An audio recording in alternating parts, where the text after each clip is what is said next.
l'économie collaborative.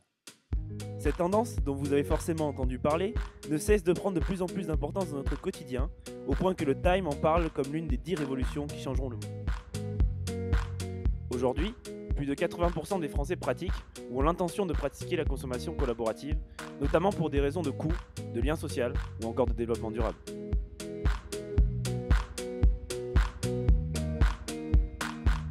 Bien aidé par l'ampleur croissante du digital, le phénomène est aujourd'hui tel que plusieurs spécialistes s'accordent à dire que le futur sera collaboratif, changeant ainsi les habitudes de consommation et donc inévitablement les entreprises, leurs produits et leurs méthodes de travail.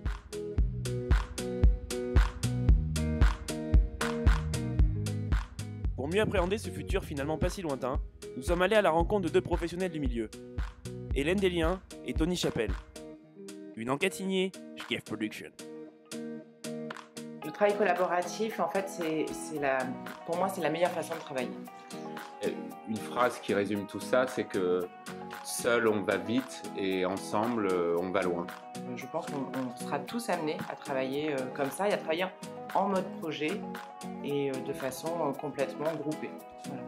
Le digital a permis de créer de nouvelles conditions de collaboration et tous ces outils de collaboration à distance nous ont permis aussi d'assurer une relation quotidienne avec ces personnes et de pouvoir donc développer notre entreprise plus rapidement.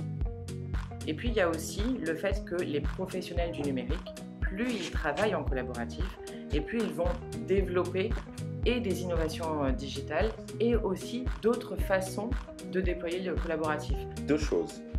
Premièrement, les institutions ont pris conscience de l'importance des nouvelles formes de collaboration. La deuxième chose, c'est que effectivement, le travail collaboratif et la collaboration rendue plus facile entre une équipe de freelance permet aujourd'hui, et c'est tout l'esprit du coworking, permet aujourd'hui de pouvoir répondre à un appel d'offres collectivement et peuvent aussi initier de nouveaux projets et créer de la valeur.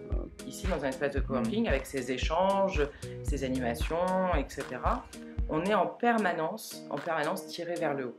Et pour moi, c'est extrêmement positif et c'est très positif aussi professionnellement, en dehors de l'humain, parce que du coup, on est toujours à un niveau de performance qui est assez original. Ce qu'on appelle cloud sourcing correspond au fait de confier à certains consommateurs des tâches qui habituellement sont occupées par des personnes dans l'entreprise ou par le dirigeant. Donc avoir de nouvelles idées pour la marque ou alors créer des forums de services après-vente, etc., etc. Ah mais je pense qu'on est aux prémices de ça.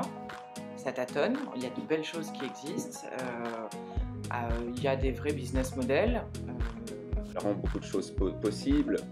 Elle rend possible le fait de pouvoir louer son appartement sur Airbnb par exemple, donc de pouvoir aussi